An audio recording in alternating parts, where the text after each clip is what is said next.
Hello guys, hello once again. I'm here with an unboxing of a brand new watch currently. First, of course, let me do a wristwatch check.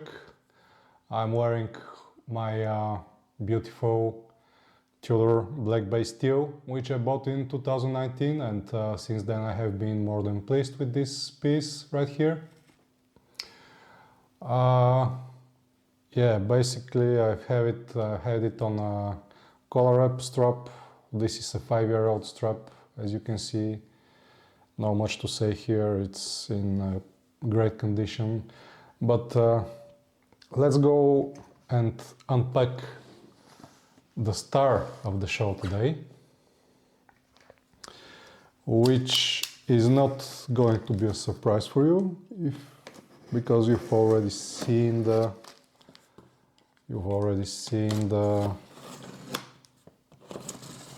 title of today's video. I would probably just say a few quick words about this watch. I bought it straight from Japan. Of course, I tried my local dealer, nicely packed by the way. I tried my local dealer and the price here was ridiculous.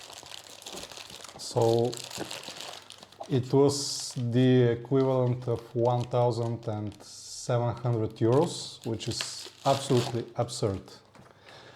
And this beauty I bought from Japan for exactly $1,090 US dollars. Of course, I had to pay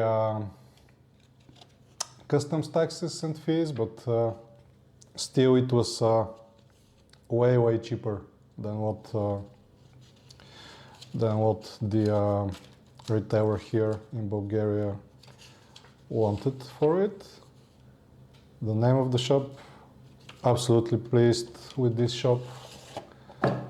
Fantastic communication. They basically did all I asked for. So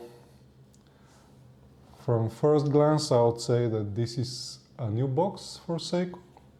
Looks a little bit, the texture looks somewhat like tiles, like marble or something like that.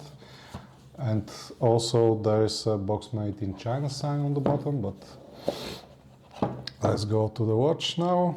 And yes, this is the very beautiful SPB383, I think.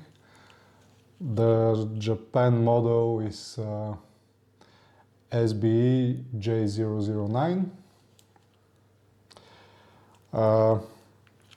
Already mentioned that I tried this watch here in the retailer, so I already know how it sits on my wrist, how it feels. Basically the bezel action is one of the things which is a first for Seiko, I believe. At least Seiko from that particular price range. The bezel action is fantastic. Perfect alignment, both for the bezel and for the inert chapter ring, if you can see. Not much in the box here going on, just a little handkerchief. So what I loved about this watch is, of course, the GMT movement, the bezel, basically the overall feel of it. I believe Seiko here have tried to make it just a little bit smaller than they do their usual divers, so it's not that thick, it's not that huge. Actually, if I have to state some specifications here, the thickness of it is 12.9 millimeters, diameter of 42 millimeters, look-to-look width is 48.6. So just a small, very small 6 millimeters off of that watch enthusiasts consider perfect look of 48 millimeters here. The crystal is sapphire, the coating is anti-reflective, of course, and I think the entire watch case and bracelet is covered in Seiko's non-scratch surface, which I forget the name of. The luminescence of the dial is Seiko's LumiBright, and the movement is 6R54, which is, I quote the precision here, plus 25 minus 15 seconds per day, which is a lot for a watch of this price range, but anyway. Of course, one of the things I didn't like about that watch is the bracelet. So I will show you what I didn't like in just a minute. If I can just remove that stuff here.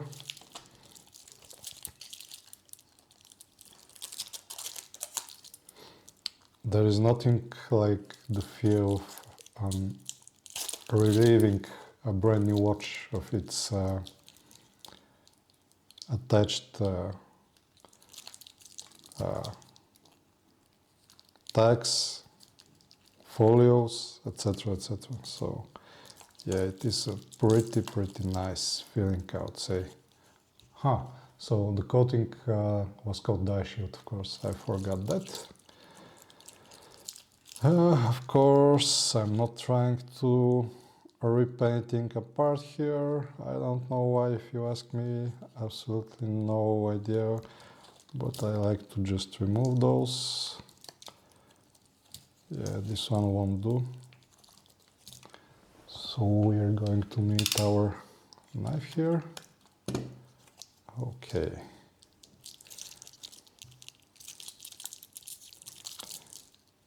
Some more packing stuff going on here. And here.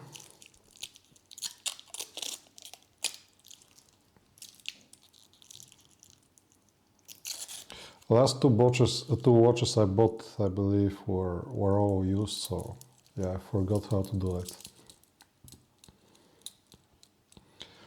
Let's check the crown action. Very smooth winding.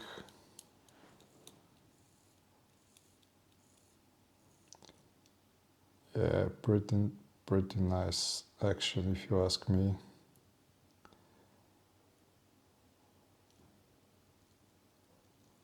Let's see how it screws back in.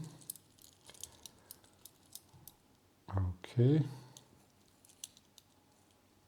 Yeah, easy once you get it going, of course. The clasp looks cheap. There is just no other way to say it, guys. And this diver's extension here looks awful. It's a ridiculous feature, which I have no idea why Seiko have implemented, and I also have no idea how to extend this. Not that I'm going to need it, of course, but probably, yeah, I'm not going to try this. Let's see how this sits on my wrist.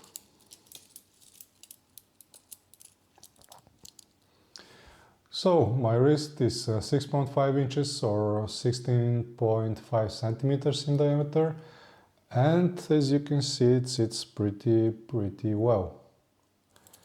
But what I've bought actually for this watch, of course I'm not going to be using this bracelet. Also, I think it is a fake 3-link bracelet, because Seiko are claiming this is a 3-link H-link bracelet, but actually if you look inside, it's not, because the side links and the middle one, the side links are basically connected, so the side links, it's not two separate side links, it's one side link, which is then connected to the center one. So it's basically a two-link bracelet. But who pays attention to that, right? So what I've bought here for this watch is this beautiful, fantastic crafterblue bracelet. So let's see how this sits now. Apparently now crafterblue lets you choose what keepers to use for their straps, not bracelets, sorry, for their rubber straps. So they have provided a metal keeper and two additional silicone ones. So let's see what we are going to use now. Okay, so let's go ahead and remove that hideous thing. And I have my trusty bracelet removal tools here, one from Bergeron, one from Normals, and these two are just Chinese copies, and I'm going to use those two. Actually, I'm going to try this green one because I've never tried it, but it looks to be pretty convenient. So let's see how this goes now. Not sure if I'm going to be able to do this on camera. It's actually pretty difficult on camera. Now I know what all those watch YouTubers are complaining from when doing such stuff on camera, but yeah.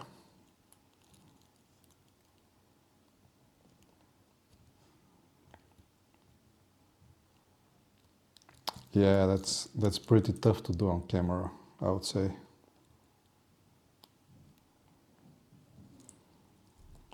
And I will also say that I'm going to need this little green tool here.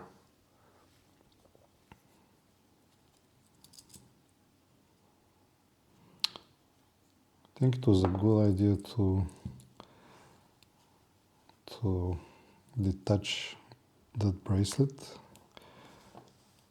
first, so let's try this way. It is going to be easier. Yeah, much easier now. Probably you guys are going to want to have a closer look at what I'm doing here. But I feel like that green thing here isn't wide enough to go inside that. Yeah, I don't think this is going in. Yeah, I'm probably going to be roasted in the comment section about what I'm doing right now. Anyway.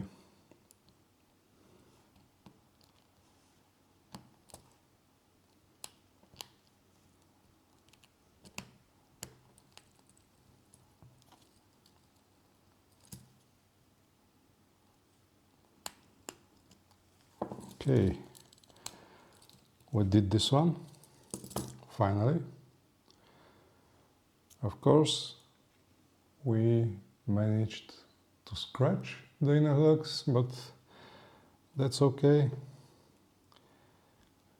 And basically you can see how shitty this bracelet is with all its end links and stuff, how it's moving, and yeah, that's not a good bracelet, Seiko. But anyway,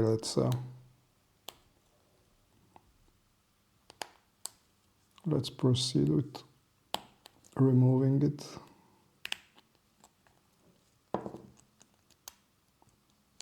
Okay. The monstrosity is off. Perfect.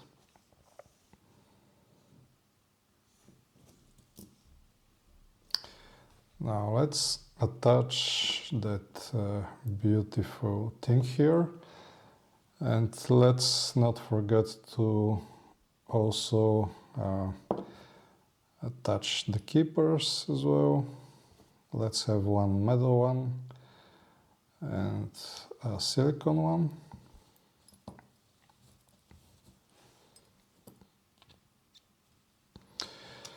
Also, crafterblue have provided us with appropriate pins, because I believe Seiko's original pins are much thicker and they are probably not going to fit this bracelet. By the way, let's see how... Yeah, that's a very nice fit, I would say. Okay. Now let's pull it on here. Now, if we haven't scratched that watch up to this point, I think that now we are going to do that, just because of how those are located here. But let's try. Let's be really careful with this one.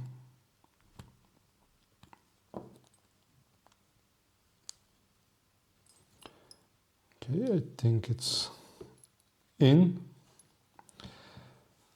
Let's do this one as well.